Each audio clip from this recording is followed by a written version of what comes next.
is Metal Giant and welcome to another replay cast.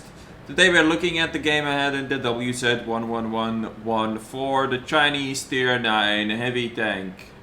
So before we do anything else, let's analyze the situation here. I'm one of the only 4 Tier 9s in this game, playing on Muravanka, playing on the counter, South Spawn. And the thing with this is that if you commit to the forest and you get overrun, you're completely fucked and you're gonna die without really doing much. So I usually don't go forest from the South Spawn because you cannot control where your team goes. And if you have to decide to go either to the 1-2-3 line or the forest, then I would usually go forest from the South Spawn. I don't know about you, but I find that the forest theme seems to be unreliable in the way it works.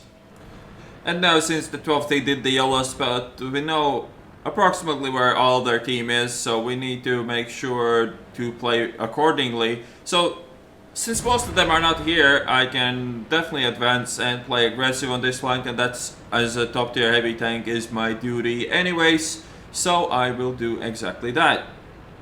So, for those of you who haven't seen it, I've done a review of this thing as well. Definitely one of the best tier 9 heavy tanks, there's nothing really much to say. It's like a good mix between the IS-8 and the ECEN E5, taking pretty much the best parts about both of those tanks and putting them together. And here I spot my first victim. That Tiger 2 is in such an easy place for me to rush and murder that I will definitely do that just after I shoot this little guy that really wanted to get shot in the face. So I just granted his wish, and I'll try to go and finish him off if it doesn't take too much from me as well. But since I kind of have to show my side to the TD in order to do that, I will instead shoot the TD. And yeah, you don't fuck with this tank with a Waffenträger Panzer IV. I would shoot him again, but he's falling back and there's nothing really I can do about that. So I'm just gonna go and teach that Tiger 2 a lesson how to be a tier 9 heavy tank. So I think the best way to lose a game like this is to play passive in your top tier heavy tank, so I'll try not to do that anymore. So far I've not really taken any risks, and now I will start.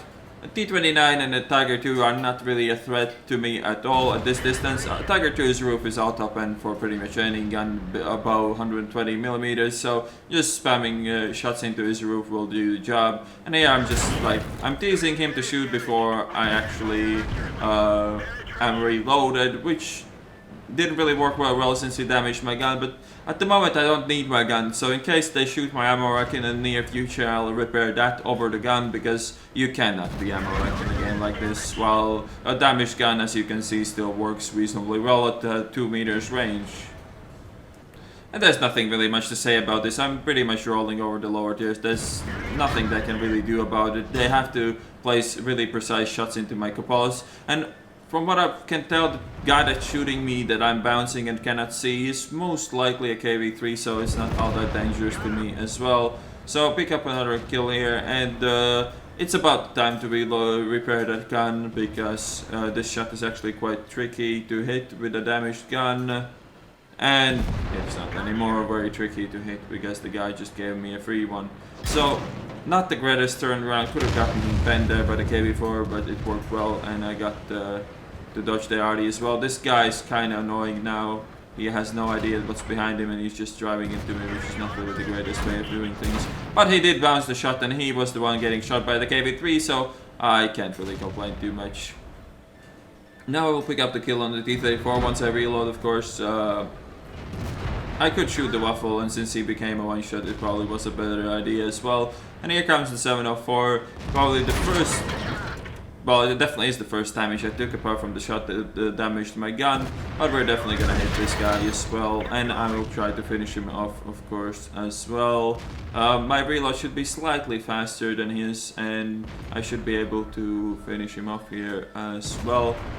Draw in front of my 1390, but what the fuck is a 1390 going to do to a 704 in that angle anyway, so didn't really think too much of it. So while dealing with these little shits here, the equipment I would use on this tank is rammer, is word stabs, and ventilation is what I am using. Coated optics is not a bad choice as well, but it's kind of up to you, I guess. And there's nothing really to say about the crew skills as well. Now, the thing here is I could deal with the AT-15 and all that crap, but if this guy comes behind me while I'm busy with killing the AT-15 or something, I will be in a lot of trouble actually. So I need to kill the KV-4, the KV-3 that is. I need to open up the space well, I basically need to prevent myself from being flanked later on. I mean, it's unlikely that this guy would flank me even if I left him be here, but I just don't want to take the chance. And of course, the only thing you would shoot is that one tiny part of the KV-3 that has armor that guarantee the ricochet there. We will put one shot into it even if the 416 rushes in, and we did just that, and now the 416 is gonna reload faster than I will twice anyways. Just sticking around here really to make sure that the 416 doesn't fuck anything up, and he didn't fuck anything up, so now we can go back and kill that AT-15. The rest of our team has pretty much collapsed already. Well, then again, there was never a lot of the rest of my team anyways here. So another problem here at T-32, if he actually paid attention to me, I would definitely lose health here. It's almost impossible to kill a T-32 in that position without losing health, but he doesn't give a shit, so more free damage, and everybody loves free damage.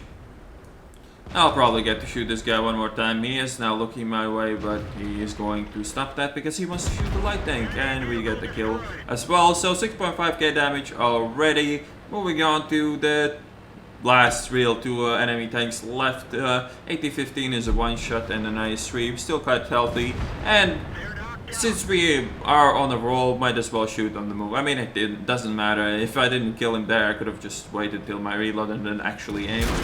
It really doesn't matter. This game is already over. The only way I lose this is to being shot by Artie, and the only way I get shot by Artie is if I stop and aim for too long. And even here now, I could get fucked by Artie, but Artie decides to go for the Yak Panther 2, which is always nice for me. The IS-3 dies, 416 picks him up, and now sitting on 7 kills and trying to get the red leaks here. It's either go for Artie or go for the T-37. Since that's the Yak Dagger, the T-37 is probably already rushed, then I will most likely get a shot into him before I get to shoot the Artie.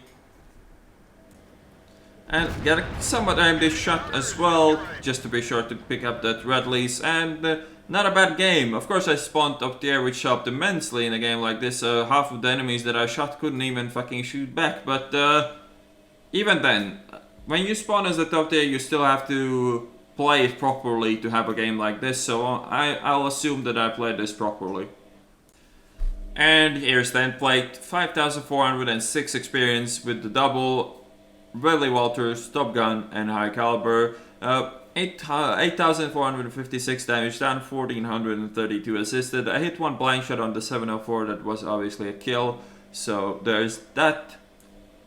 Obviously the matchmaking was pretty damn good for me, but if I had to pick one tank to be in this kind of matchmaking, this definitely would be it. Almost double the experience as the second guy in my team, and more than 3 times more damage than anybody else in my team. Probably as much damage as my entire rest of my team combined, but then again, this kind of matchmaking, you just have to take advantage of that. I also did block 3.3k with the armor, mostly tier 8s and 7s, but then again, this tank can easily do that, while tanks like IS-8 can really struggle, and tanks like Eastern A5 can really struggle to just deliver the amount of damage that I did in that game. I hope you guys enjoyed this video, and I will see you on the next one.